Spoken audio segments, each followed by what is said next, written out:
Assalamualaikum warahmatullahi wabarakatuh. Bagaimana kabarnya teman-teman? Semoga kita semua tetap berada di perlindungan Allah Subhanahu wa taala.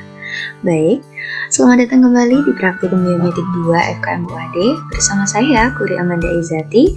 Hari ini kita akan belajar tentang nematoda usus. Nematoda usus dibagi menjadi dua berdasarkan cara penularannya. Yang pertama adalah soil transmitted helminth, yang artinya nematoda tersebut ditularkan melalui tanah yang terdiri dari Ascaris lumbricoides, Ankylostoma duodenale, Necator americanus, dan Trichuris trichiura.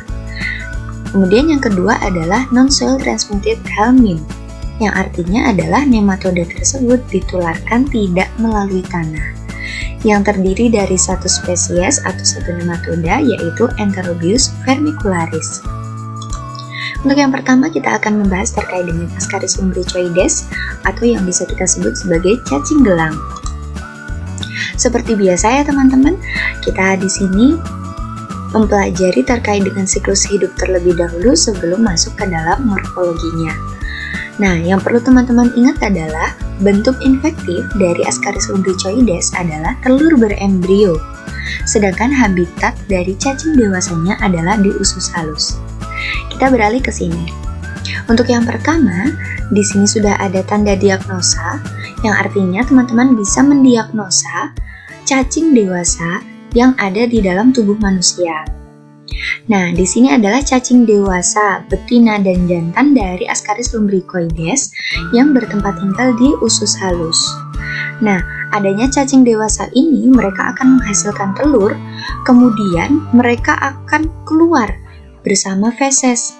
Jadi telur-telur Ascaris itu keluar nih teman-teman bersama feses.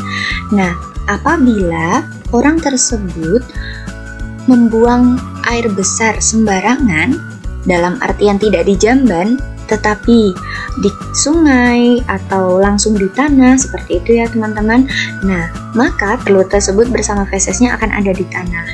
Seperti judul awal bahwa Ascaris ini dia termasuk spesies soil transmitted helminth atau bisa menularkan melalui tanah. Kenapa?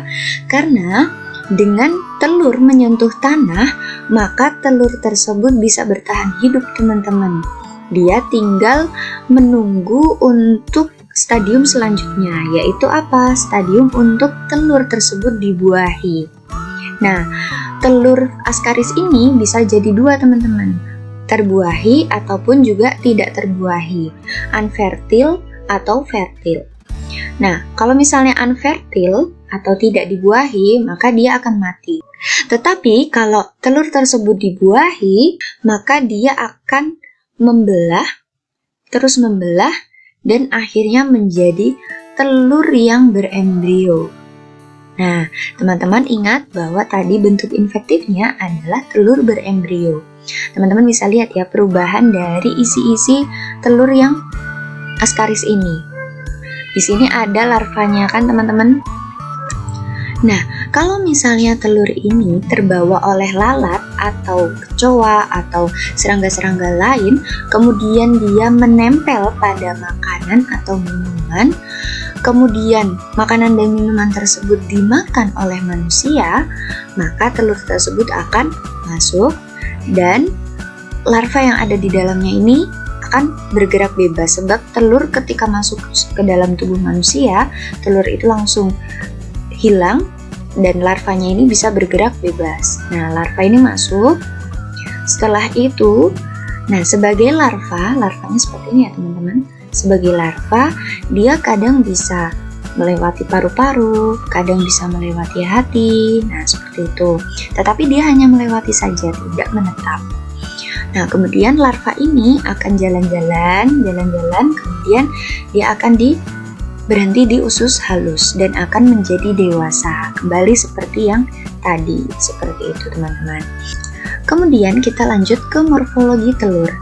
Jadi, karena Ascaris ini banyak macam-macam telurnya, maka kita juga akan membahas bagaimana morfologi dari setiap telur tersebut. Nah, ini adalah telur dibuahi. yang mana dia bentuknya lonjong seperti ini ya teman-teman. Di bawahnya sudah ada gambarnya.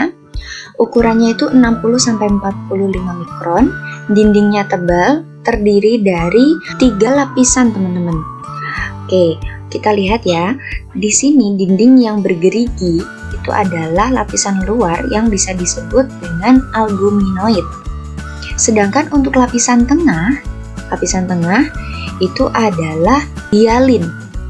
Sedangkan untuk lapisan yang paling dalam itu adalah vitellina. Nah, ini teman-teman harus ingat nih, albuminoid, hyalin, dan vitellina. Kemudian isi embrionya yang ada di dalamnya itu belum membelah, jadi masih satu bulat kayak gitu. Nah, kemudian kita beralih ke sini. Ini telur tidak dibuahi. Jadi kalau misalnya telurnya itu tidak dibuahi, maka bentuknya akan lonjong seperti ini teman-teman. Tidak bulat lagi, dan dia lebih panjang. Ukurannya itu 40 mikron. Dindingnya itu biasanya lebih tipis, jadi nggak tebal seperti yang tadi ada 3 lapisan itu. Dan isinya itu hanya granula-granula seperti itu. Lalu untuk telur berembrio, ini telurnya sudah berisi larva. Teman-teman bisa lihat ya di sini seperti ada larvanya kan. Nah, dinding seperti telur dibuahi. Jadi dindingnya sama, ada albuminoidnya, kemudian hyalin dan juga vitellina. Seperti itu. Nah, adalah satu lagi nih teman-teman, telur decorticated atau telur yang di situ tidak mempunyai lapisan luar atau lapisan albuminoid. Tetapi telur ini tetap bisa menginfeksi karena di dalamnya itu telur ini sebenarnya tetap dibuahi seperti itu teman-teman. Jadi masih ada embrionya dan berpotensi untuk menjadi larva dan menjadi infektif tersebut. Nah, bentuknya itu lonjong, ukurannya 60x45 mikron. Dan ini nih teman-teman, decorticated albuminoidnya itu terkelupas. Sebab apa? Karena kondisi lingkungan atau suhu yang mempengaruhi. Nah, kita lanjut ke morfologi cacing dewasa. Cacing dewasa di sini ada beberapa gambar, teman-teman bisa lihat ya. Di sini bentuknya bulat dan panjang, hampir seperti cacing kalau teman-teman lihat cacing di tanah. Nah, ya seperti itulah bentuknya. Tetapi ini karena parasit berbeda ya teman-teman dengan cacing yang di tanah itu. Bentuknya bulat dan panjang, silindris, jadi seperti ini ya.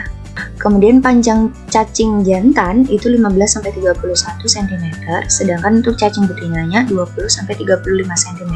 Jadi normalnya untuk female atau yang betina itu lebih besar daripada yang jantan.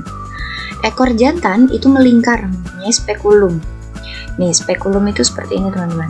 Jadi kayak bercabang jadi 2 gitu, dan dia melingkar seperti ini. Melingkar, bisa kelihatan ya. Kalau yang betina kan lurus aja gini kan, lurus. Cacing betina mempunyai cincin kopulasi terletak kira-kira sepertiga anterior panjang badan. Jadi dari kepalanya kira-kira ada sepertiga itu ada cincin kopulasi. Teman-teman bisa lihat di sini cincin kopulasinya seperti ini. Oke. Nah, penyakit yang disebabkan oleh Ascaris lumbricoides adalah askariasis, yang mana gejala utamanya itu adalah malnutrisi. Sebab apa? Sebab cacing tersebut bisa menghambat absorpsi nutrisi manusia. Jadi nutrisinya dimakan sama si cacing, bukan dimakan sama si manusia. Seperti itu. Jadi kita makan banyak, tapi gizinya itu yang makan si cacing. Gitu. Akhirnya terjadilah malnutrisi pada manusia. Kemudian gejala lain itu adalah anemia. Sebab bersama dengan menghambat absorpsi, si Ascaris ini juga menyerap darah manusia nih teman-teman. Jadi Ascaris ini bisa menyerap gizi itu juga melalui darahnya manusia. Jadi gizi yang beredar di darah itu oleh cacing tersebut diserap seperti itu. Sehingga lama-kelamaan juga bisa menjadi defisiensi besi.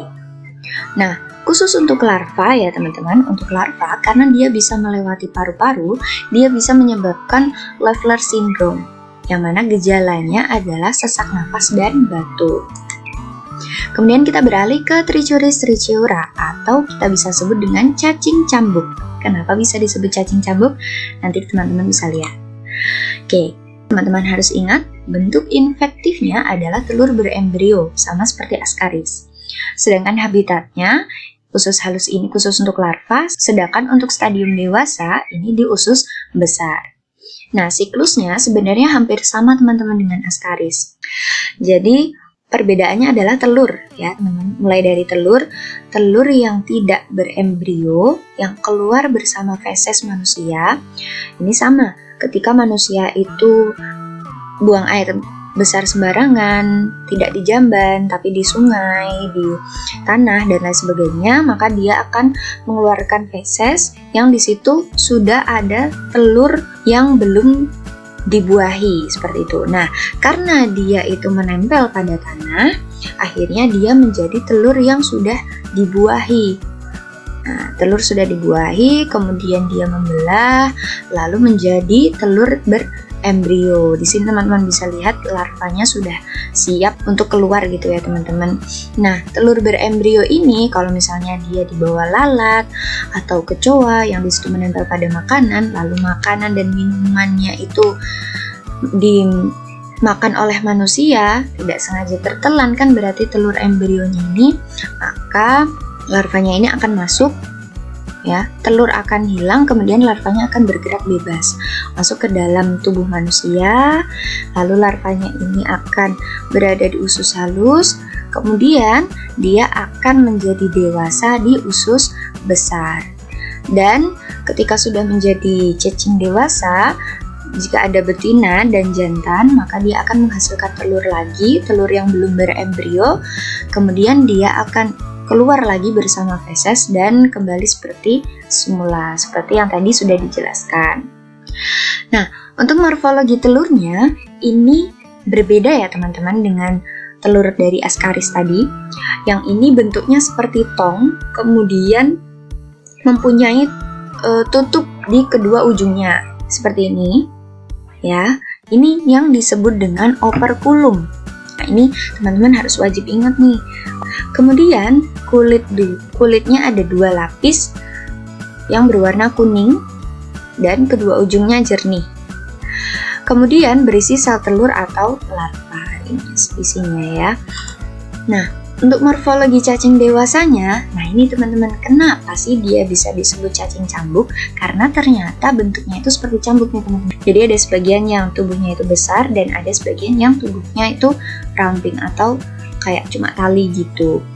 Nah, teman-teman harus tahu bahwa kepalanya itu justru yang paling kecil nih teman-teman. Ini adalah ekor. Ini yang nanti menancap di usus besar. Sama, ini juga. Dan tentunya betinanya itu lebih besar dibandingkan yang jantan. Panjang betina itu bisa 5 cm, sedangkan jantan 4 cm. Dan bagi jantan itu ekornya melingkar, mempunyai spekulum. Ini seperti ini, ekornya itu melingkar dan di ujungnya ini ada spekulumnya teman-teman. Nah, untuk penyakit yang disebabkan oleh trikuris adalah trikuriasis, yang mana gejala klinisnya adalah anemia kronis, malnutrisi dan defisiensi besi. Jadi hampir sama seperti Ascaris. Nah, komplikasinya adalah prolapsus recti kronis, yang mana di situ gejalanya adalah rektumnya itu bisa keluar nih teman-teman. Karena apa? Karena terjadi penumpukan cacing Trichuris trichiura di usus besar, sehingga saking banyaknya itu bisa sampai keluar nih teman-teman. Nah, kalau misalnya teman-teman ingin tahu gambarnya, silahkan teman-teman cari di internet ya, prolapsus recti kronis.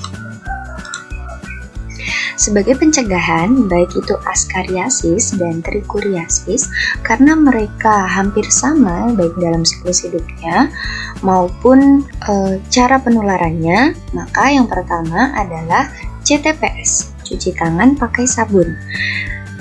Kita harus selalu mencuci tangan dengan air bersih dan juga tentunya memakai sabun tiap sebelum makan, sebelum memasak, dan menyediakan makanan, setelah buang air besar dan setelah menyentuh tanah. Karena kita tidak tahu apakah tanah yang baru saja kita sentuh itu mengandung telur atau tidak, karena telur itu kan mikroskopis ya teman-teman, atau tidak bisa terlihat oleh mata. Dan tangan ini apakah selalu bersih dari mikroba ataupun parasit seperti itu. Jadi CTPS ini adalah pencegahan yang paling umum dari segala penyakit. Kemudian yang kedua adalah mengonsumsi makanan matang dan bersih. Jadi sebelum makan teman-teman, apalagi yang di situ tidak perlu dimasak, maka harus dicuci dengan bersih. Dan jika itu makanan yang matang, maka pastikan jika masakan tersebut itu benar-benar matang sebelum dikonsumsi. Kemudian yang ketiga, tidak buang air besar sembarangan, karena sesuai dengan siklus hidupnya tadi ya teman-teman, bahwa telur dari Ascaris dan Trichuris ini itu tidak akan terbuahi jika dia tidak menyentuh tanah. Nah, caranya bagaimana? Caranya adalah manusia tidak buang air besar sembarangan, baik itu di sungai atau bahasa Jawanya kali. Tapi buang air itu seharusnya di jamban atau di WC. Kemudian yang keempat adalah tidak bermain tanah. Nah, ini khusus anak-anak juga nih, bahwa anak-anak jangan bermain di tanah, terutama jika tanah itu yang kemungkinan terdapat kotoran manusia. Seperti itu. Jadi ada tanah yang memang di situ kelihatan bersih, ada juga tanah yang memang benar-benar terlihat kotor. Nah, yang bersih saja belum tentu bersih, apalagi yang kotor. Ini khusus anak-anak, tetapi tidak memungkinkan orang dewasa juga ya teman-teman. Nah, inilah pentingnya edukasi kepada masyarakat terkait dengan pencegahan penyakit cacingan. Yang ketiga adalah Ankylostoma duodenale dan Necator americanus. Kedua spesies ini itu masuk ke dalam soil transmitted helminth yang disebut dengan cacing tambang. Nah, siklus hidup dari Ankylostoma duodenale dan Necator americanus itu sama ya teman-teman, yang mana bentuk infektifnya adalah larva filariform. Jadi bukan telur lagi nih teman-teman, tapi larvanya. Dan habitatnya ketika dia sudah dewasa itu berada di usus halus. Nah, kita beralih ke siklus hidupnya, yang mana di sini sama.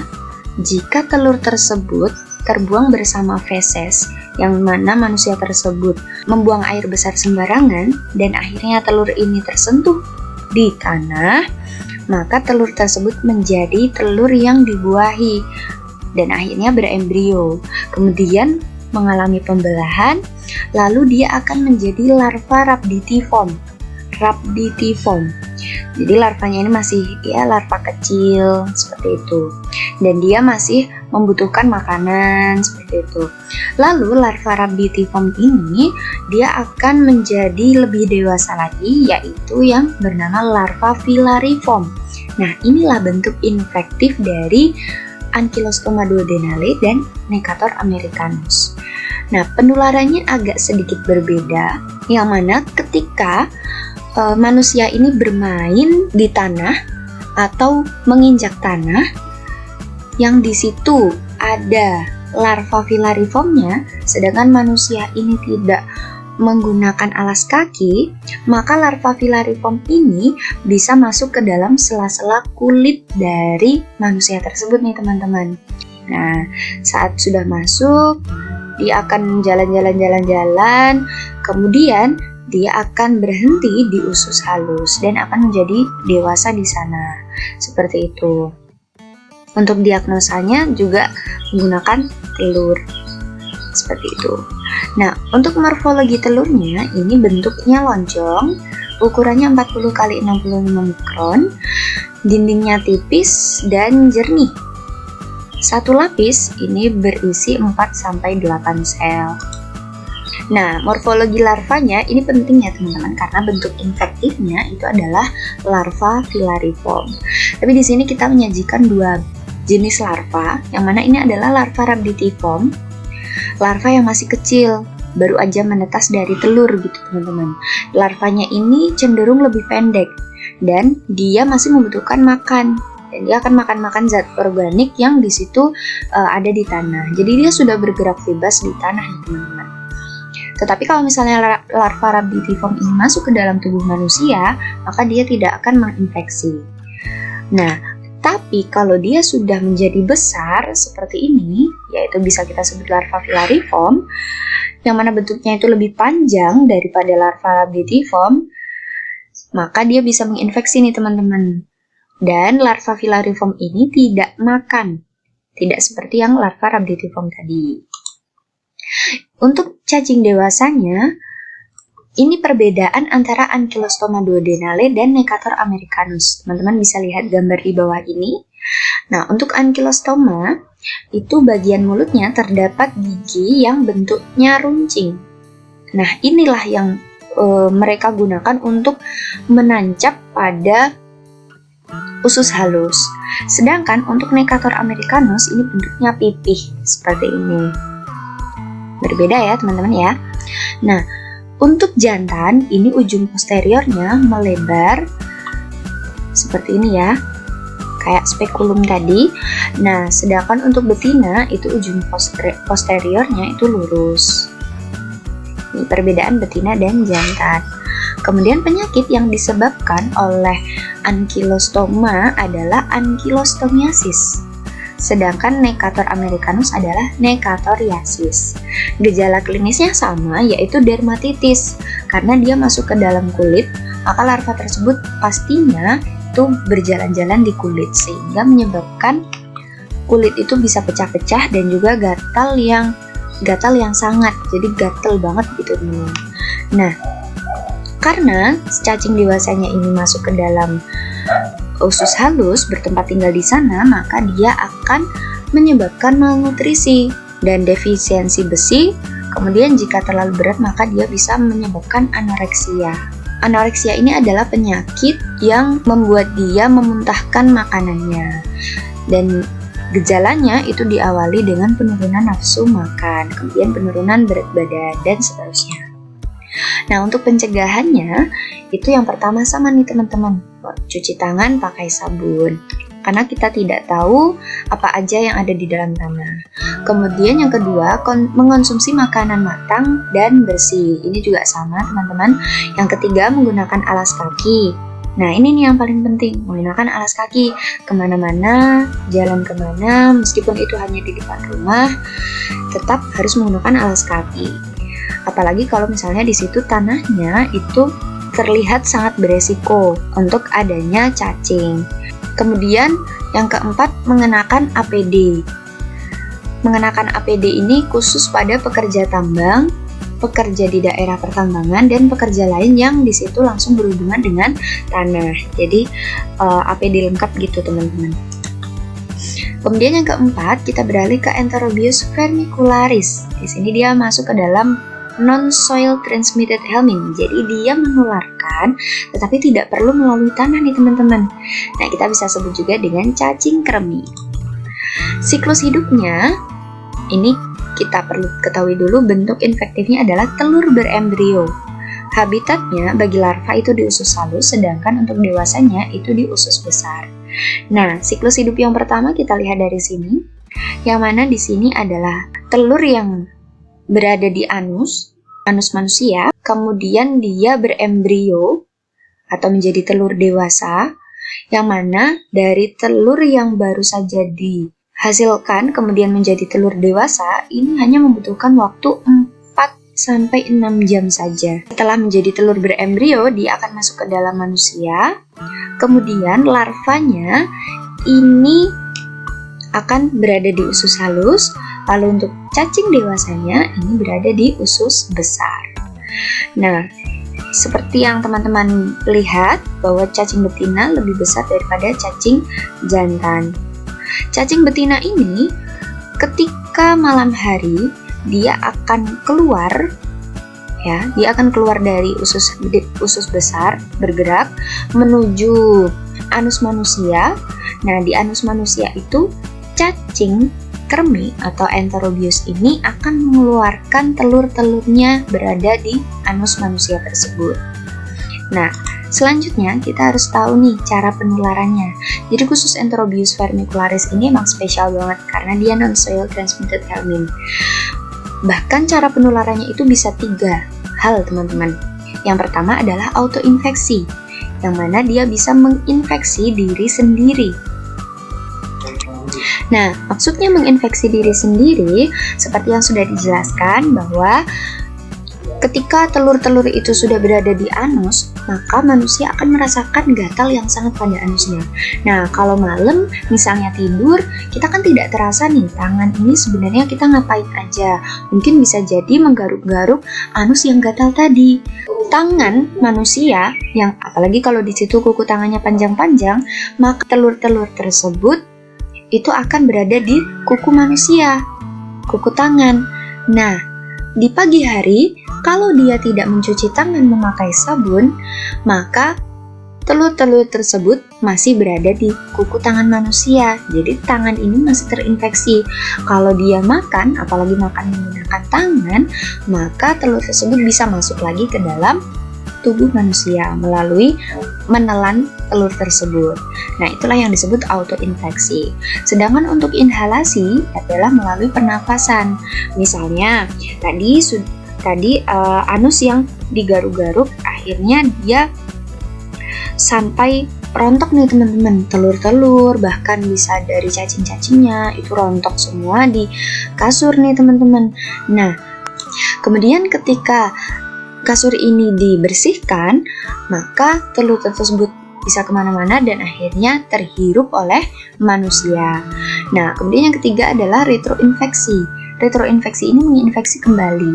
Jadi, misalnya tidak dari kedua hal ini tadi, telur-telur yang di situ sudah berada di anus, hanya dalam waktu 4-6 jam dia sudah bisa menetas lagi, menjadi larva lagi, dan dia bisa masuk lagi ke dalam tubuh manusia melalui anus tersebut, kemudian naik. Nah, itulah yang disebut dengan retroinfeksi.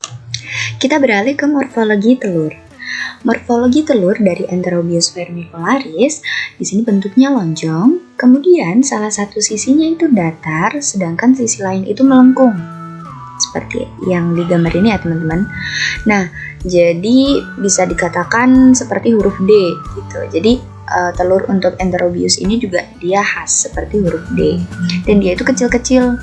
Kemudian dindingnya itu 2 lapis, warnanya bening. Isinya itu adalah embrio atau larva dari Enterobius vermicularis, dan telur ini itu bisa tahan 3 minggu di luar tubuh.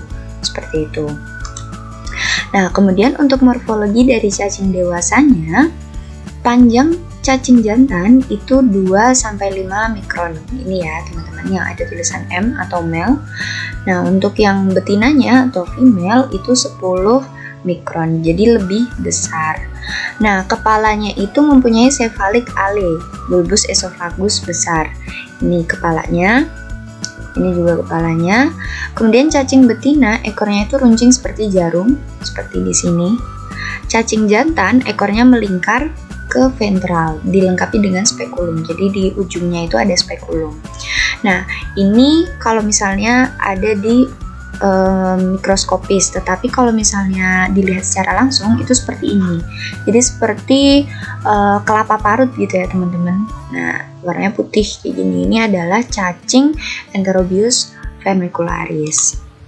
Nah, penyakit yang disebabkan oleh Enterobius adalah enterobiasis, yang mana tentunya penyakit ini biasa terjadi pada anak-anak. Sebenarnya hampir seluruh penyakit cacingan itu terjadi pada anak-anak, tetapi tidak menutup kemungkinan orang dewasa pun juga terkena penyakit cacingan. Nah, gejala klinisnya dari enterobiasis adalah gatal di sekitar anus pada pagi hari, kemudian kurang nafsu makan, dan berat badan menurun atau sulit naik. Jadi bisa gatal karena itu tadi teman-teman, karena si cacing dewasa itu bertelur di sekitar anus. Kemudian komplikasinya adalah malnutrisi, sebab cacing dewasa dari Enterobius itu juga menyerap atau menghambat absorpsi nutrisi pada manusia. Nah, untuk pencegahannya yang pertama adalah CTPS. Ini hampir sama ya teman-teman dengan cacing-cacing lainnya. Kemudian yang kedua adalah potong kuku. Nah, ini berkaitan dengan tadi jika kukunya panjang, kemudian dia menggaruk-garuk sekitar anusnya, maka telur itu bisa menetap di kuku. Kemudian yang ketiga, rutin mencuci spray atau bed cover, karena kita tidak tahu ada parasit apa saja yang ada di spray tersebut atau bed cover tersebut, atau mungkin bukan parasit juga teman-teman, tapi vektor dan lain sebagainya yang di situ membawa penyakit seperti itu. Setidaknya spray atau bed cover ini diganti minimal 2 minggu sekali. Kemudian yang keempat adalah pengobatan rutin, yaitu meminum obat cacing tiap 6 bulan sekali. Demikian yang bisa kami sampaikan, semoga bermanfaat. Apabila banyak salah, kami mohon maaf yang sebesar-besarnya. Atas perhatiannya kami ucapkan terima kasih. Akhirul qouli hadza, wassalamualaikum warahmatullahi wabarakatuh.